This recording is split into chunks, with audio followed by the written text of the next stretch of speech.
மறந்தேருவாங்க. அந்த காசு மட்டும்தான் மீதி இருக்குமே தவிர நான் ஜஸ்ட் அங்க ஒரு போட்டோவா தான் இருப்பேன். அது கூட எத்தனை பேர் வீட்டுல வச்சிருப்பாங்கிறது நமக்கு தெரியாது. சோ அடுத்து அதிகபட்சமா என் பையன் நினைக்கலாம், என் அம்மா எனக்காக இதை விட்டுட்டு போனாங்க அப்படின்னு. அவன் பையன் நினைப்பானா? நம்ம எப்ப யாருன்னே தெரியாது. சோ அப்போ அந்த பணம் சம்பாதிக்கிறதுக்காக நம்ம இங்க பிறக்கல. பணம் சம்பாதிக்கிறது நம்மளோட தேவைக்காக. பணம் இல்லைன்னா இங்க எல்லாமே கஷ்டம், எதுவுமே நமக்கு கிடைக்காது. அந்த தேவையை பூர்த்தி செஞ்சுக்கிறதுக்காக தான் நீங்க பணம் சம்பாதிக்கிறீங்க. பட் உங்களோட ஃபர்ஸ்ட் கோல் என்னவா இருக்கணும் அப்படின்னா, நீங்க நிம்மதியா இருக்கிறது.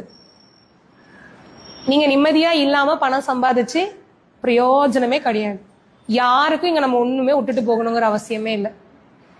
எல்லாரும் இந்த உலகத்துல வந்திருக்காங்க, அவங்களுக்கு என்ன தேவையோ அவங்கவுங்க சம்பாதிச்சுப்பாங்க. நீங்க வாழ்றதுக்கு என்ன வேணுமோ அதுக்காக ஓடுங்க. என் பையனுக்கு சேர்த்து வைக்கணும், என் பேரப்புள்ளிக்கு சேர்த்து வைக்கணும், அவங்களுக்கு சேர்த்து வைக்கணும், இவங்களுக்கு சேர்த்து வைக்கணும்லாம் நீங்க ஓடாதீங்க. அது அவங்க ஓடட்டும். சேர்த்து வச்சுட்டீங்கன்னா அப்புறம் அதோட அருமை யாருக்குமே புரியாது.